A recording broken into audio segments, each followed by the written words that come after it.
Harga lagi di puncak. Berita di mana-mana bagus semua. Semua orang optimis pasar bakal terbang lebih tinggi lagi. Tapi sadar gak? Di tengah euforia ini, ada pemain besar yang justru lagi diam-diam jualan. Momen inilah yang kita sebut fase distribusi. Ini adalah saat dimana euforia jadi senjata paling mematikan buat para retail. Selamat datang kembali. Hari ini kita akan bongkar tuntas salah satu fase paling krusial dalam siklus pasar.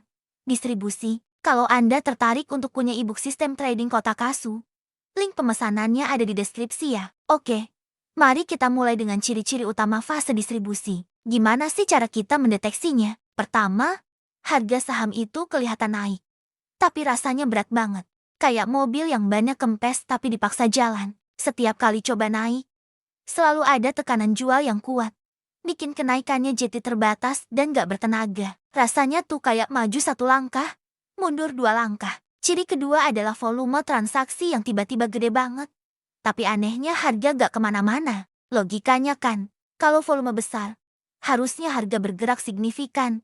Entah itu naik kencang atau turun drastis. Tapi di fase distribusi, volume besar ini seringkali cuma bikin harga bergerak sideways dalam rentang yang sempit. Ini pertanda kuat ada aksi jual besar yang sedang diimbangi oleh aksi beli dari retail yang masih optimis. Bandar lagi buang barang, sementara retail sibuk menampung.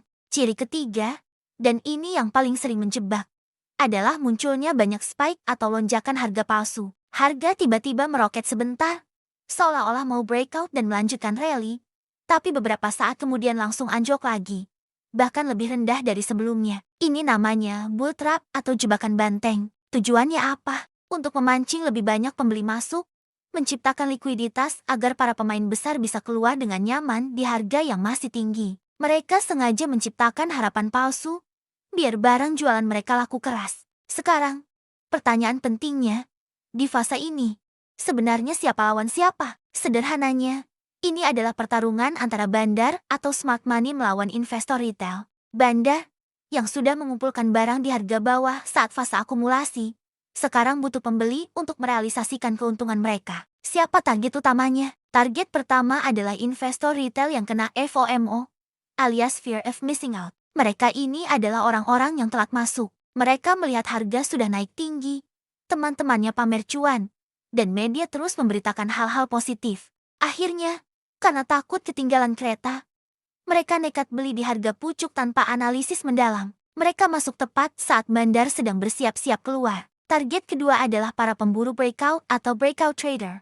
Ini adalah trader yang punya strategi membeli saham saat harganya menembus level resistance penting. Strategi ini gak salah. Tapi di fase distribusi, ini bisa jadi sangat berbahaya. Seperti yang kita bahas tadi, bandar seringkali sengaja menciptakan breakout palsu untuk menjebak para trader ini. Mereka yang beli saat breakout seringkali malah nyangkut di harga tertinggi, sementara bandar tersenyum lebar karena berhasil menjual barangnya. Jadi, apa pelajaran yang bisa kita ambil dari semua ini? Intinya sederhana tapi sangat penting. Ketika semua orang di pasar terlihat sangat optimis ketika berita bagus ada di mana-mana, dan ketika rasanya gak mungkin salah untuk beli saham tersebut, justru di saat itulah, kamu harus jadi orang yang paling curiga dan waspada. Jangan sampai euforia membutakan analisis Anda. Selalu periksa volume, perhatikan pergerakan harga, dan jangan mudah percaya dengan lonjakan harga yang tiba-tiba. Karena bisa jadi, pesta meriah itu sengaja diciptakan agar Anda datang. Sementara tuan rumahnya sendiri sudah diam-diam pamit lewat pintu belakang. Terima kasih sudah menonton.